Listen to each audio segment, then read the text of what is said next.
시와호의 습지. 새들에게 사랑의 계절이 찾아왔다. 긴 겨울을 나고 고향 시와호를 다시 찾은 새들이 번식기를 맞았다. 단단한 알을 깨고 세상 밖으로 나오기 위한 새 생명의 힘찬 몸짓. 이들에게도 고향이 생겼다.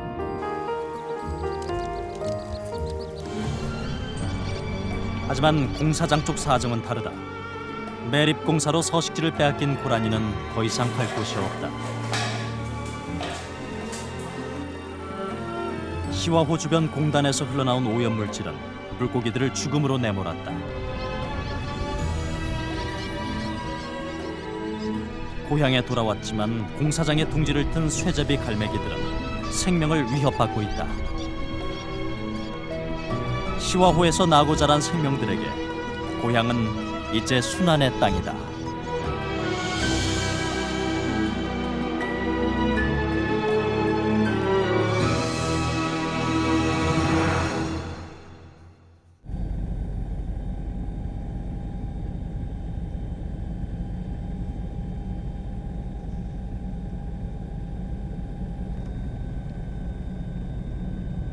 시와호는 면적만도 여의도의 20배에 달하는 거대한 규모의 인공호수다.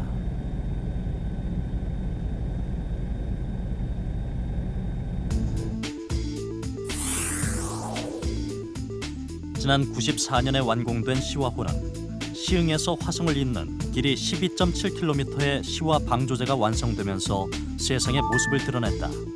당시 국내 최대 규모의 간척 사업이었다.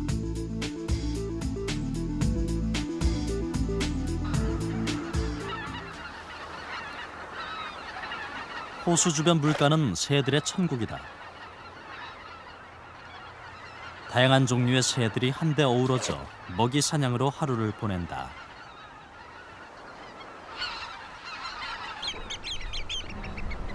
길고 얇은 홍색 부리를 가진 녀석은 천연기념물인 검은머리 물대새다.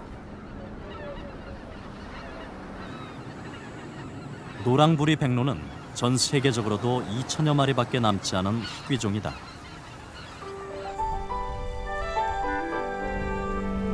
천연기념물인 저새도 있다.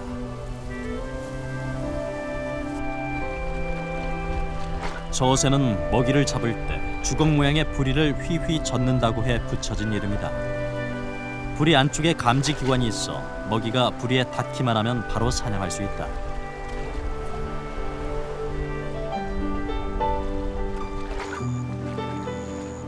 일부 일처제를 고수하는 저새 부부. 긴 부리 때문에 가려워도 스스로 긁지 못하는 부분은 서로 챙긴다.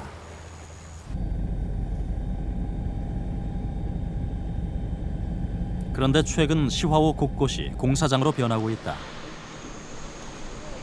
시화호 북쪽 간석지에는 첨단 산업단지인 멀티테크노밸리 건설을 위한 매립공사가 한창이다. 단지 조성에만 3조 5천억 원의 공사비가 투입되는 대규모 공사다.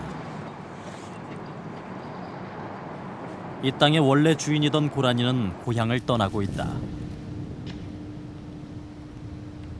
개발에 밀려난 고라니들은 시와호 물길을 따라 점점 도심의 하천으로 내몰리고 있다.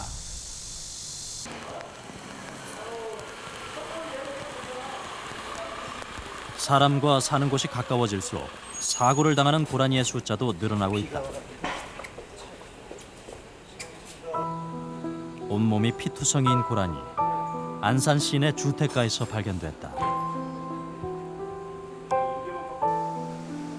도대체 고라니에겐 무슨 일이 있었던 걸까? 사고 현장은 당시에 참혹했던 상황을 고스란히 보여준다. 인적이 드문 밤에 주택가를 찾았던 고라니가 아침까지 돌아가지 못하다 변을 당한 것이다.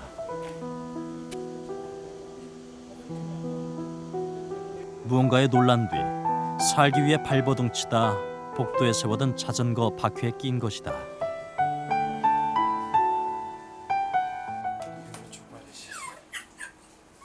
동물병원으로 옮겨진 고라니의 발은 살점이 찢겨나갈 정도로 상처가 깊다.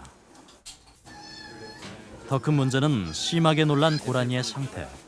심신을 안정시키기 위해 강심제까지 처방했다.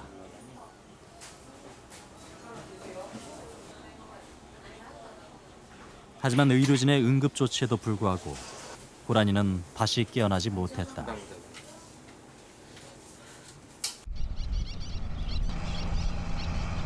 평화와 죽음이 공존하는 땅 시와호. 고향을 다시 찾은 쇠제비 갈매기들이 공사장 한가운데 200개의 둥지를 틀었다.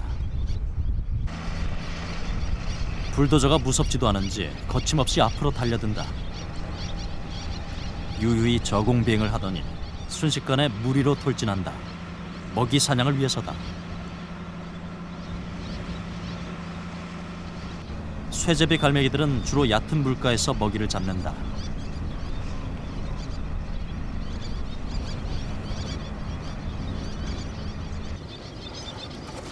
쇠제비 갈매기는 모습은 제비를 닮고 크기는 갈매기 중에 가장 작아 붙여진 이름이다.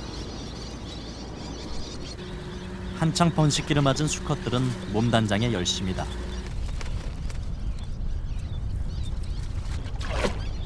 이번엔 거침없이 물속으로 돌진하는 수컷. 먹이 사냥에 성공할 때까지 도전을 멈추지 않는다. 이들에게 6월은 구애의 계절이다. 먹이를 잡은 수컷이 위풍당당하게 곁으로 다가가 보지만 암컷의 반응은 냉담하기만 하다. 결국 구애는 실패다. 또 다른 수컷의 구애가 이어졌다. 이번엔 먹이가 제법 크다.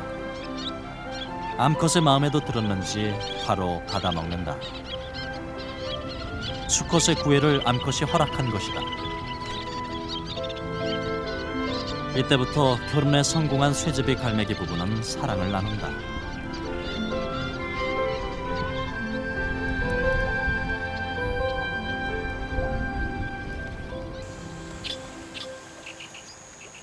시와호 상류 인공습지. 6월은 이곳에 사는 다른 생명들에게도 번식의 계절이다. 물에 살면서 생김새는 닭을 닮은 물닭. 한 번에 6개에서 13개 정도씩의 많은 알을 낳는다.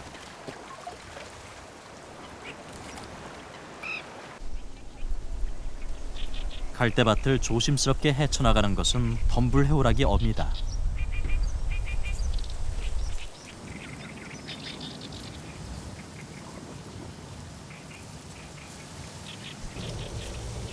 주로 물풀이 많은 습지의 덤불 속에 새끼들을 숨기고 돌본다.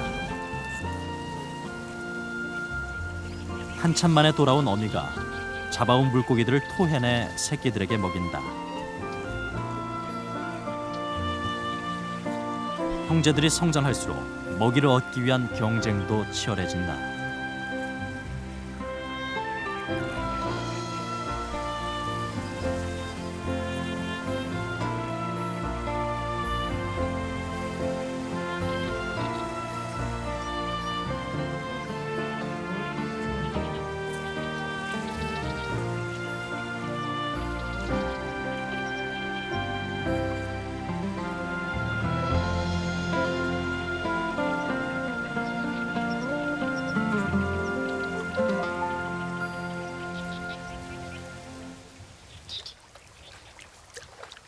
등에 알을 업고 있는 것은 물자라 수컷이다. 수컷의 등에 암컷은 무려 100여 개의 알을 낳는다. 알을 낳은 지 2주째 색깔이 짙어졌다. 드디어 때가 된 것이다. 알 하나가 부화하는 데 걸리는 시간은 10여 분. 100여 개의 알이 모두 부화하려면 15시간이나 걸린다.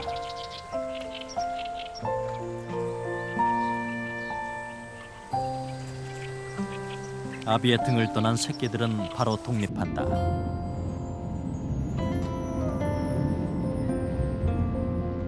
수컷 물자라는 새끼들에게 모든 것을 내주고 이제 빈 등껍데기만 남았다.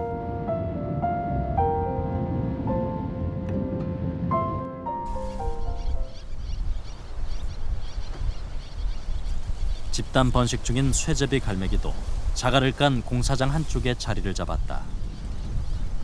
공사장 여기저기에서 알을 품고 있다. 암수 교대로 알을 품는 쇠제비 갈매기는 한 번에 두세 개의 알을 낳는다.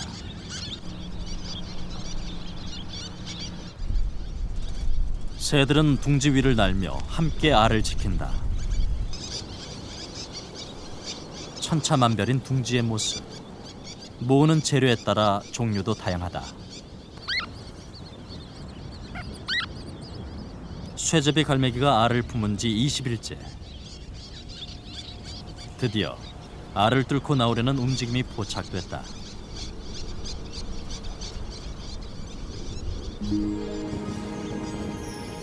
오늘 이곳 공사장 둥지에 새 식구가 하나 더 늘었다.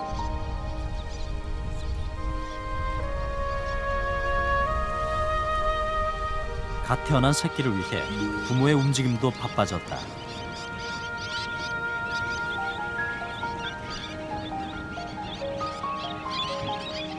제일 먼저 알 껍데기를 가져다 버리는 어미. 천적들이 냄새를 맡고 찾아오지 못하게 하기 위해서다.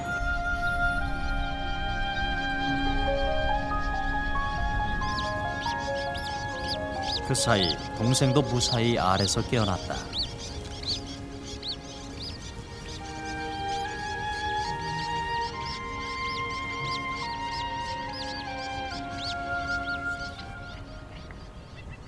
이제 알에서 깨어난 새끼들을 위해 부모는 더 부지런해져야 한다.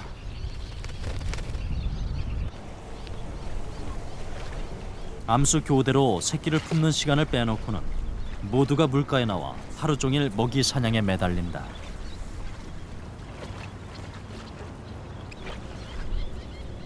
먹이 사냥에 성공하면 부모는 가장 먼저 새끼부터 찾는다.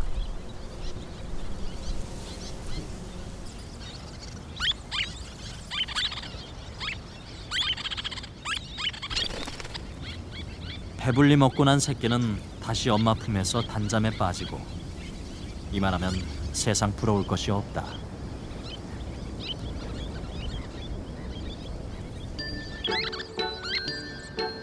그런데 오늘은 아빠 새가 새끼를 보고도 먹이를 줄 생각은 하지 않고 물고만 있다.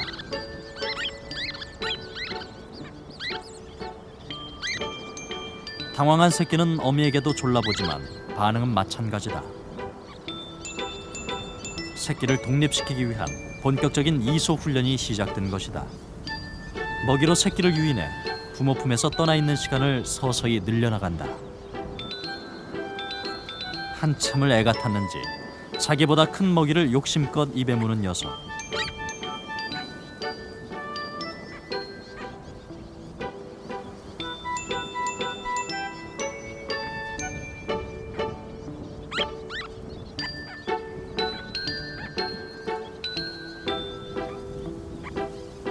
먹이를 주체할 수 없어 뒹굴고 만다. 힘들어하는 모습이 귀엽기만 하다.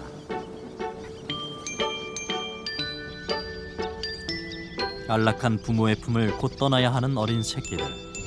이들에겐 또 어떤 시련이 기다리고 있을까? 본래 바닷가 자갈밭이나 강가 모래밭에 사는 쇠제비 갈매기. 이들이 위험하기만 한 공사장 모래밭에 둥지를 만든 것은 나름의 사정이 있다. 우리나라는 이런 새제비 갈매기가 번식할 곳이 개발에 의해서 거의 다 없어졌습니다. 그래서 지금 말씀드린 모래라든지 자갈, 땅을 파서 번식하는 그런 습성에 있어서 많은 서식지가 적합한 서식지가 드물기 때문에 공사장이 그런 요구를 충족시키기 때문에 번식을 하게 됩니다. 평화롭던 둥지가 갑자기 소란스러워졌다. 시화호의 대표적인 포식자 황조롱이다.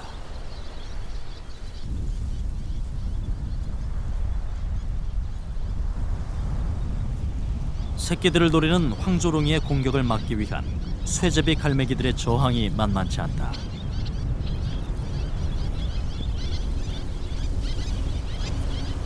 그렇다고 이대로 물러설 황조롱이가 아니다. 다시 사냥을 위해 전봇대 꼭대기에서 숨을 고른다.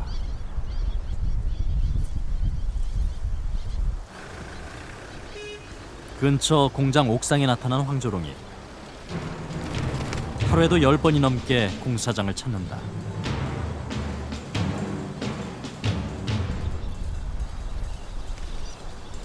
이번에도 쇠제비 갈매기들이 한꺼번에 공격해보지만 황조롱이의 공격도 만만치 않다.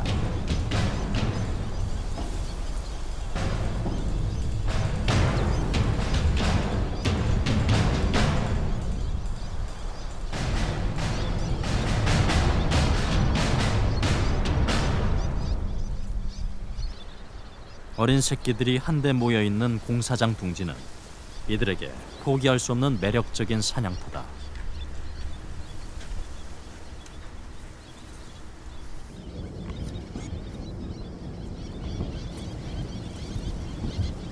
쇠제비 갈매기의 평균 생존율은 25% 정도. 생태계 먹이 사슬에서 새끼들은 영원한 약자다.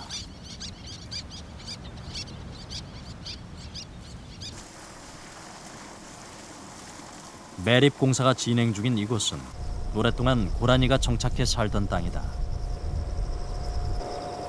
시화호는 우리나라에서도 단위 면적당 고라니 개체수가 가장 많은 곳으로 알려져 있다.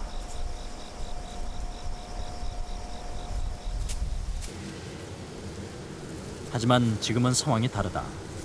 매립 공사로 차량과 사람의 왕래가 빈번해지면서 이들의 서식지가 위협받고 있다.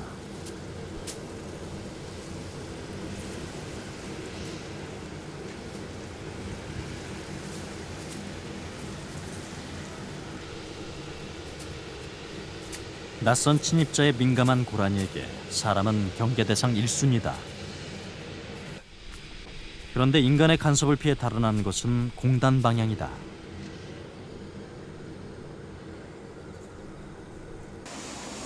고라니를 구출하기 위해 구조대가 출동했다.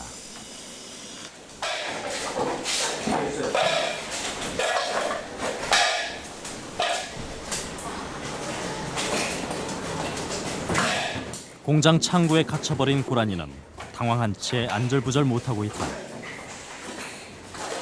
구조 손길에도 저항이 만만치 않다.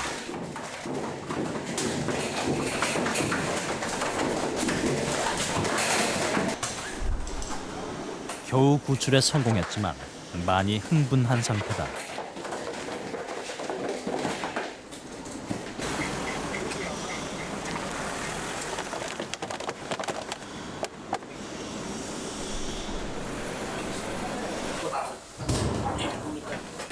고라니는 동물병원으로 옮겨졌다. 혹시라도 다친 곳은 없는지 상태를 점검하기 위한 정밀검진이 이루어졌다. 초음파 검사 결과 고라니는 임신 중이었다. 지금 저기 보이는 게 양수고요. 하얀 게 좀 애기 새끼예요. 이게 제가 하얗게 보이는 게 새끼 머리고. 갑작스런 사태로 심하게 놀라긴 했지만 고라니와 태아 모두 건강한 상태다. 이미 오래전부터 어미 고라니의 피부 곳곳에 기생하고 있는 진드기가 더 문제다. 공사장 주변에 사는 고라니들은 진드기에 감염된 경우가 많다.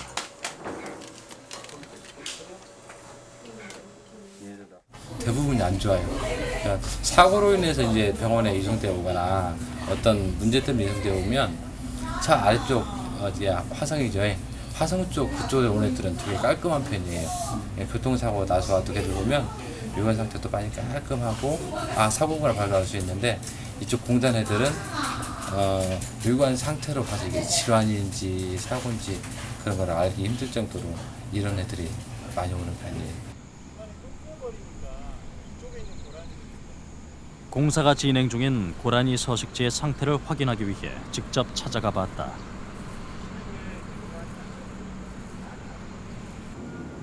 오래전 다녀간 흔적만 남아있을 뿐 고라니들을 찾아보기는 힘들었다.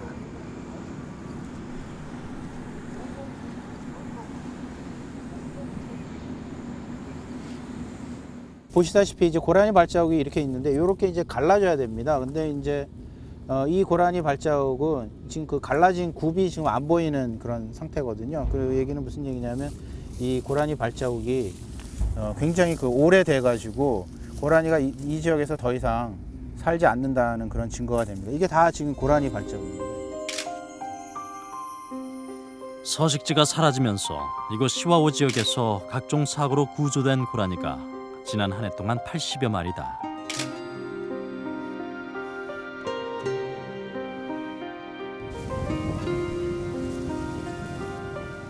한 번 정착하면 쉽게 고향을 버리지 않는 동물 고라니. 공사가 시작되면서 평화롭게 풀을 뜯던 고향은 더 이상 없다.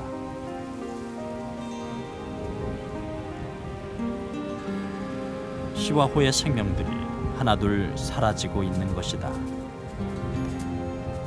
이렇게 풀이 없어지면 먹을 것이 없어지고 그렇기 때문에 고라니가 계속해서 서식지가 줄어드는 현상이 생기게 되고요. 그래서 이제 이 지역에 살지 못하고 다른 지역으로 이렇게 이동을 하게 되는 생각을 하게 되는데 그렇게 했을 때는 그 도로가 있어가지고 그 고라니가 다른 지역으로 이동하기가 어렵게 되고 그 과정에서 로드킬이 발생하고 하는 그런 현상이 반복이 되어가지고 번시간의 개체수가 줄어들고 그렇게 해서 전체적으로 고라니의 개체수가 이 지역에서 계속해서 감소되는 그런 현상이 발생하게 됩니다.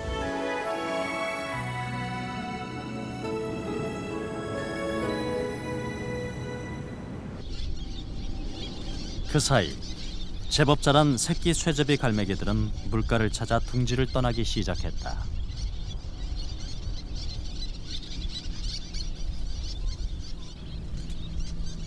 그런데 시작부터 위기다.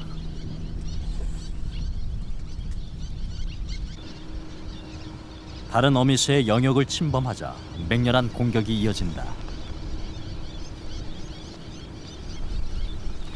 힘껏 달아나 보지만 영역에 대한 집착이 강한 이들에겐 통하지 않는다.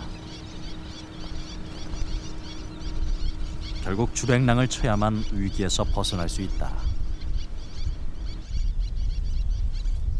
새들이 둥지를 튼 공사장에서 새끼들이 가야 할 물가는 상당히 먼 거리. 게다가 곳곳에서 공사가 진행 중인 상황이라 수없이 많은 고비를 넘겨야 한다.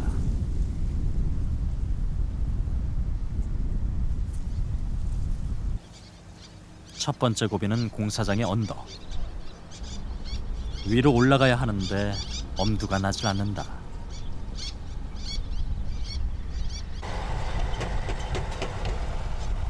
어린 새끼에겐 이 언덕이 마치 산만큼 높아만 보인다. 이번엔 올라가나 했더니 또다시 옆걸음질이다.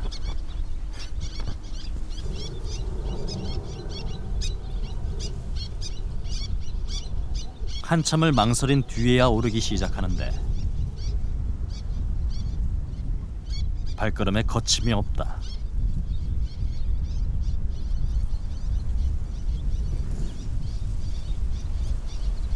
그런데 또다시 난관이다. 흙이 떠내려가는 것을 막기 위해 설치한 공사장 그물에 발이 걸리고 말았다.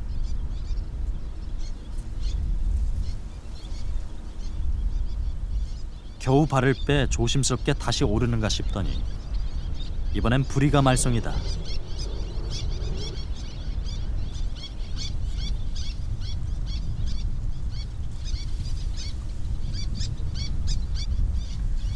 고지를 앞에 두고 위기의 연속이다. 하늘에서 새끼를 지켜보고 있는 어미새도 안절부절 못하고 있다. 자식이 무사히 이동할 때까지 부모는 항상 새끼의 곁을 지킨다.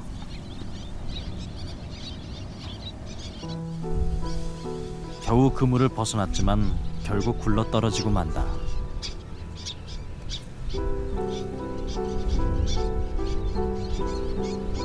충격이 컸는지 또다시 옆걸음질이다.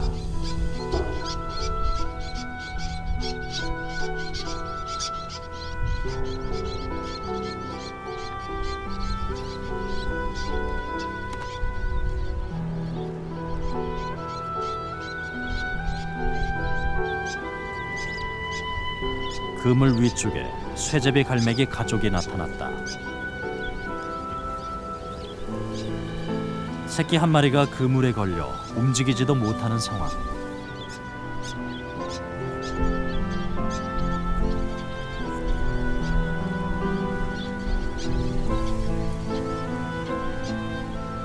도와주려던 다른 새끼마저 낭떠러지로 굴러떨어지고 말았다.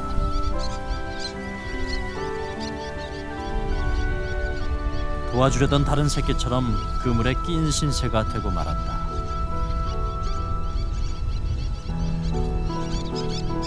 이곳에는 걸려있는 새끼가 한둘이 아니다. 상태를 살펴보기 위해 시와호 지킴이 최종인 씨가 나섰다. 한 마리 죽은 것 같은데. 야, 이거 큰일 났다. 이 모기도 갖다 놨어. 모기도 갖다 놨는데 먹지를 못하고. 이건 이미 죽어 있어요. 죽어 있고 얘네들이 모기 하나가 걸려 있고.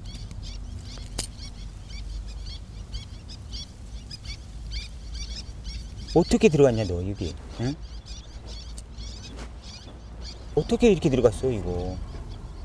온몸을 쥐고 있던 끈들을 칼로 잘라내고 나서야 새끼를 구할 수 있었다. 이거 제일 그래도 건강한데? 아이씨, 이 가장 좀 새끼 어린 건데. 두 마리의 목숨은 갈까지 구했지만 결국 가장 어린 쇠제비 갈매기는 이미 죽어 있었다.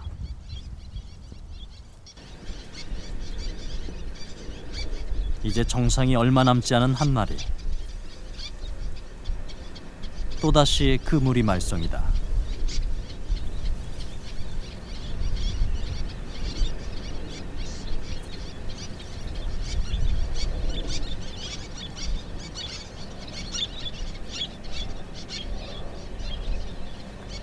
이번엔 위기를 넘겼다.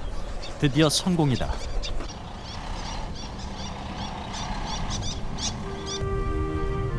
언덕을 올랐다고 방심할 틈은 없다. 새끼들이 도착한 곳은 하루에도 수십 번씩 공사 트럭이 오가는 도로 위.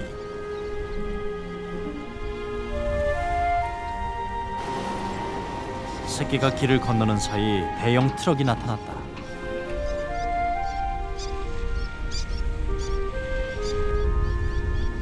하마터면 트럭에 치일 뻔한 아찔한 상황. 혼비백산한 녀석이 잠깐 멈칫하는가 싶더니 다시 속력을 내기 시작했다. 하지만 물가는 여전히 멀기만 한 오아시스다.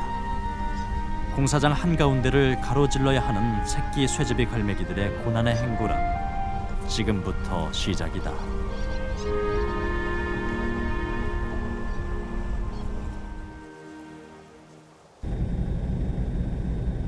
시와 방조제 주변엔 조력발전소 건설이 한창이다. 올해 말 완공 예정인 발전소의 시설 용량은 254메가와트로 세계 최대 규모다. 이 사업은 해수 유통을 확대해 시화호 수질 개선에도 도움이 될 것으로 예상되고 있다. 지난 94년 완공된 시화 방조제는 3억 3천 톤의 물을 가둔 거대한 인공 호수를 탄생시켰다. 하지만 당시 시화호를 담수화하려고 가둬두었던 물이 썩어 들어간 데다 주변 공장의 오폐수까지 호수로 유입되면서 시화호 주변은 죽음의 땅으로 돌변했다.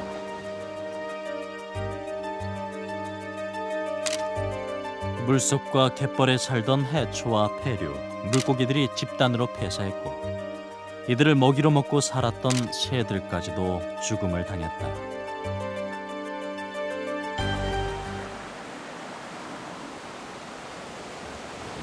사태가 심각해지자 지난 97년부터는 시화방조제 배수 관문을 통해 바닷물 유통이 이루어지고 있다. 지금도 하루 2번 2,500만 톤의 바닷물이 호수로 유통되고 있다.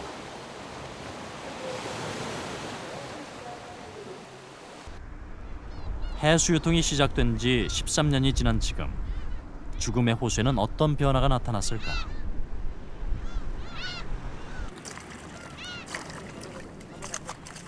호미질이 한창인 갯벌. 시화호 수문이 열리는 날이면 갯벌은 조개를 캐기 위해 주민들로 북적인다.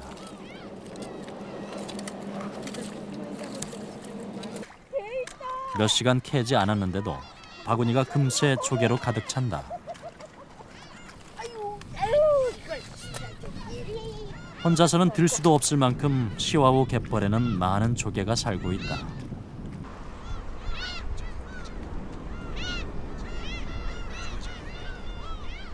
지금은 많이 깨끗해진 거죠. 옛날에는 여기 그 차를 놓고 가더라도 바람 불면 냄새 나고 그랬는데 지금은 그런 것이 없고 아주 수문에서 계속 하루는 2번씩 물을 갈아 넣으니까. 물이 못 쓰는 분 모르는 줄만 알았더니 이런 게 다 있고 전혀 몰랐어. 안산에서 한 20여 년 살았어도요. 여기가 이런 게 있다는 걸. 조개뿐만이 아니다. 갯벌에 숨어있던 개들도 모습을 보였다. 한때 생명이라곤 찾아볼 수 없던 갯벌에는 현재 30종이 넘는 생물들이 살고 있다.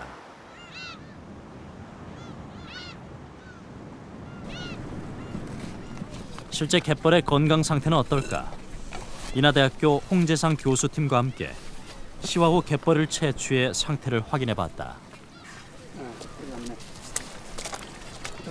상부 10cm를 기준으로 갯벌 상태에 차이가 났다. 여기 갯지렁이가 보이네요. 갯지렁이라든지. 아래쪽 흙은 여전히 검지만 상부 10cm의 갯벌은 황색층이었다. 시와의 갯벌은 이제 아까 파 보니까 대체로 한 상부 10cm 내외가 거의 황색층으로 되어 있기 때문에 비교적 그 산소 소통도가 굉장히 좋고 따라서 생물이 살 수 있는 환경을 확보하고 있다 이렇게 얘기할 수 있겠죠. 그렇다면 해수가 유통된 이후 물속에도 변화가 일어났을까? 해수관문 주변의 물속으로 들어가 봤다.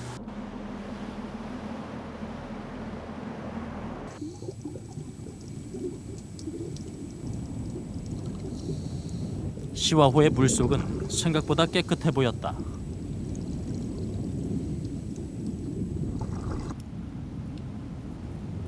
물속을 때로 몰려다니는 물고기는 점농어다.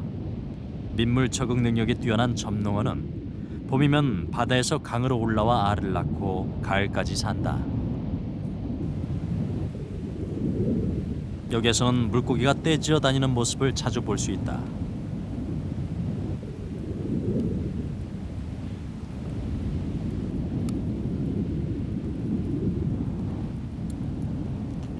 두 줄 망둑은 연한 갈색 바탕의 몸통에 등 쪽과 가운데 있는 2개의 세로 줄무늬가 선명하다.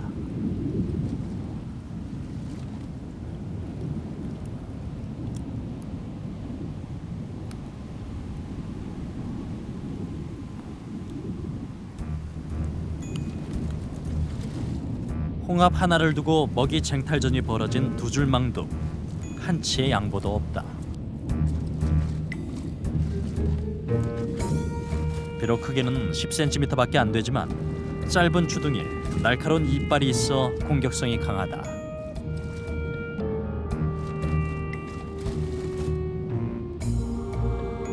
두 줄 망둑이 먹고 남은 홍합은 민꽃게의 차지다.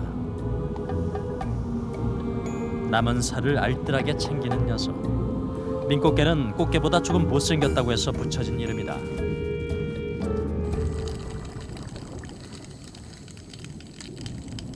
호수 바닥은 온통 홍합밭이다.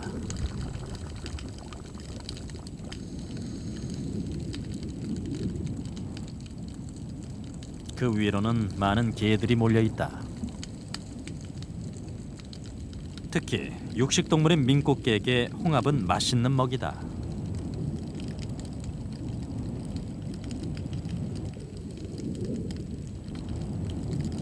집게발은 홍합처럼 딱딱한 껍데기를 가진 동물들을 잡아먹기에 좋다.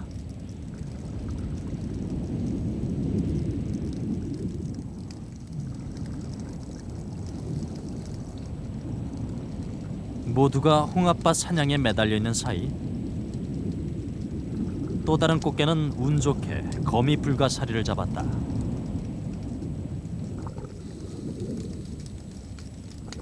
넙치는 넓적한 모양 때문에 광어라고도 불린다. 주로 해저의 바닥에 사는 대표적인 저서성 어류다.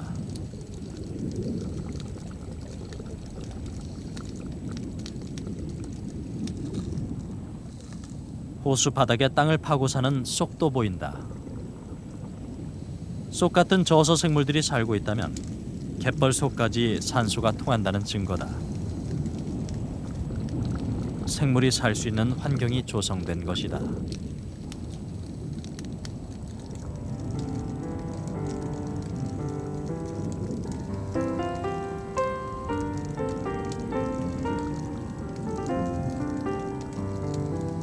뻘 밖으로 촉수만 내민 이것은 갯벌에 구멍을 뚫고 산다는 청정조개들이다.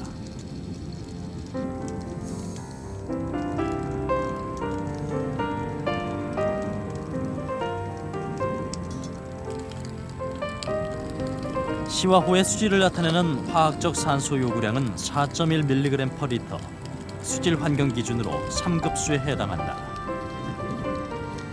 해수 유통이 잘 이루어지는 해수 관문 쪽 수질은 상태가 많이 호전된 것으로 보였다.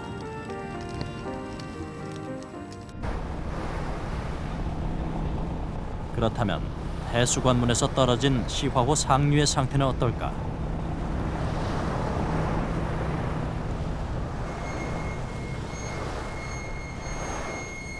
인하대학교 홍재상 교수팀의 도움을 받아 시화호 상류 쪽 바닥에 흙을 퍼올렸다.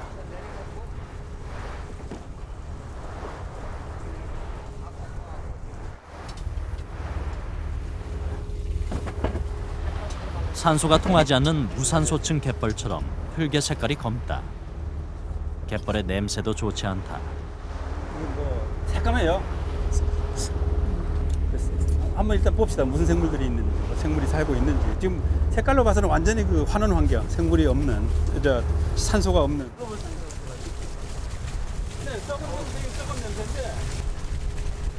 깨끗한 물로 갯벌을 씻어낸 뒤 남아있는 생물들을 확인해 보기로 했다. 갯벌을 씻어냈지만 눈에 보이는 것은 없다. 조개 껍데기 정도가 겨우 발견됐을 뿐이다. 끝에가 뭐 생물이 거의 안 보이네요. 예. 생물이 없는 것 같고, 지금 일부 조개 껍질, 접시조개라든지 종밑과 같은 그런 껍질이 좀 보이긴 하는데 다른 생물은 없어 보이는 것 같아요. 5.7. 현장에서 측정한 용존 산소량은 0.2mg/L. 생물이 거의 살 수 없는 환경이다. 그러니까 여기도 마찬가지로 그러니까 밑바닥에 그 산소가 거의 없는 상태. 0.2라고 하면은 거의 무산소 상태랑 마찬가지입니다. 그렇기 때문에 일반 그 대형 저서 생물들은 살아나갈 수가 없는 환경이죠. 해수가 드나든 지 13년이 지났지만 유통이 제한적인 상류 쪽의 수질은 여전히 개선이 필요해 보인다.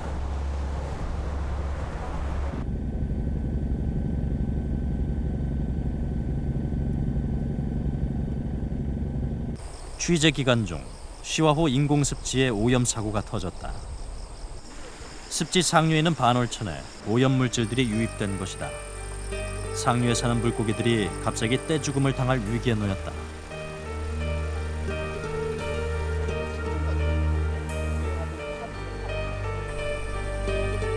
살아있는 물고기도 모두 숨을 쉬기 위해 수면으로 올라왔다.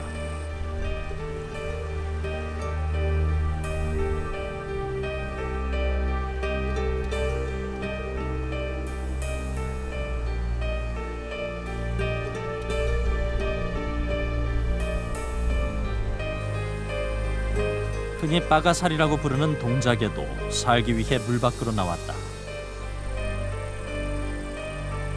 힘 좋기로 소문난 물고기인 메기는 호흡마저 위태로워 보인다.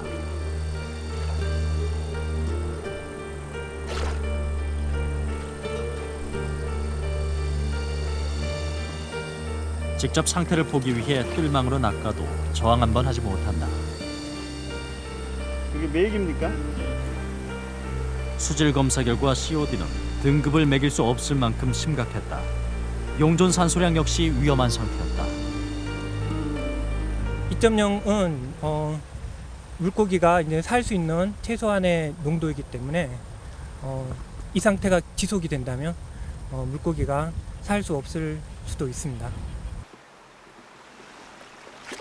생명의 위협을 느낀 물고기들은 오염물질을 피하기 위해 다른 쪽 수로 입구로 피난을 갔다.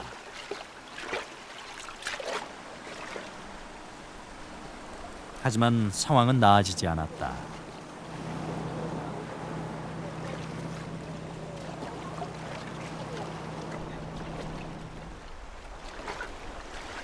결국 오염물질을 시화호 쪽으로 방류할 수밖에 없었다.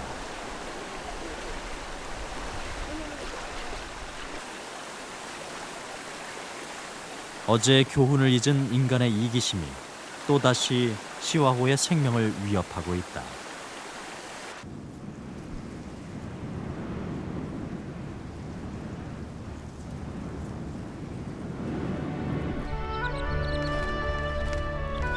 올라보게 성장한 새끼 쇠제비 갈매기들.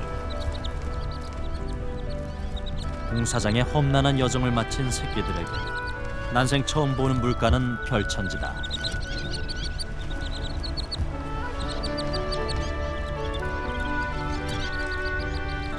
조심스럽게 물가로 향하더니 수영에 성공했다.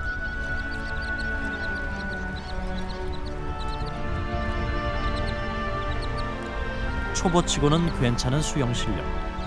하지만 그것도 잠시. 힘에 붙여선지 물가로 향한다.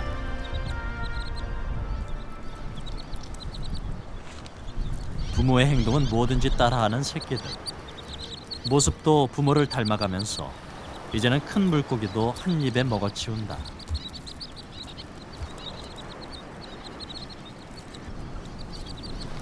한쪽에서는 새끼들의 비행 연습이 한창이다. 아직 날지는 못해도 날갯짓이 힘차다.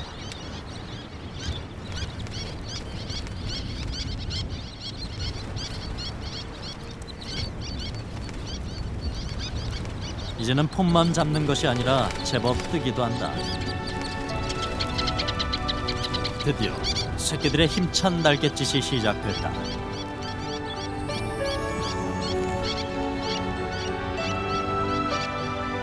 아직은 비행이 힘이 드는지 금세 돌아오지만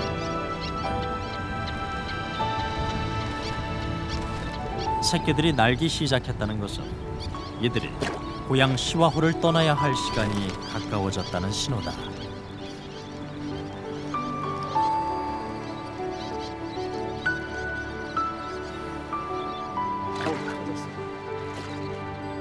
새들은 내년에 다시 찾아오겠지만 정작 새들의 고향 시화호는 이들을 기다려줄 수 있을까?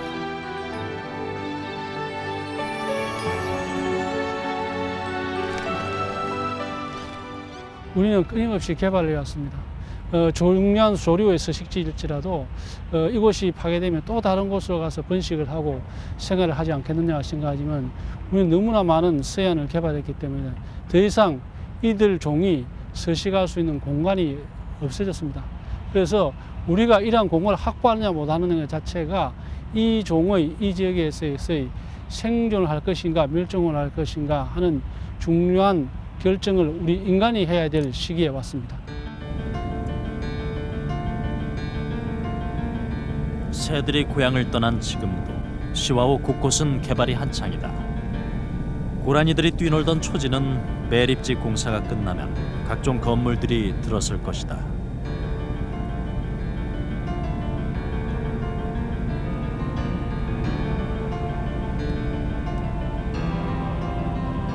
이곳 시화 멀티테크노밸리 예정지에는 2016년까지 16조 원 규모의 공사가 끝나면 새로운 도시가 들어설 것이다.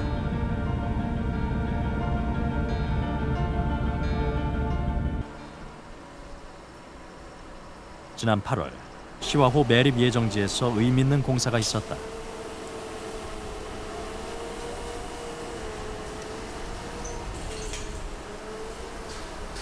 고라니의 잃어버린 고향을 대신할 대체 서식지를 마련하기 위해서다.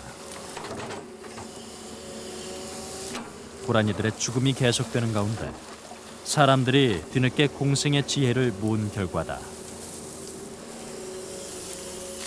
이런 노력들이 계속된다면 언젠가 고라니들이 이곳을 다시 찾아오지 않을까.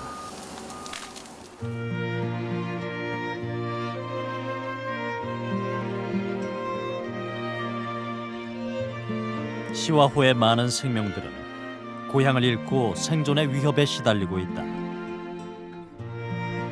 하지만 시와호 주변의 매립공사는 앞으로도 계속될 것이다. 개발과 생명의 존속, 그 사이에서 공생의 접점을 찾는 것은 결국 우리들의 몫이 아닐까.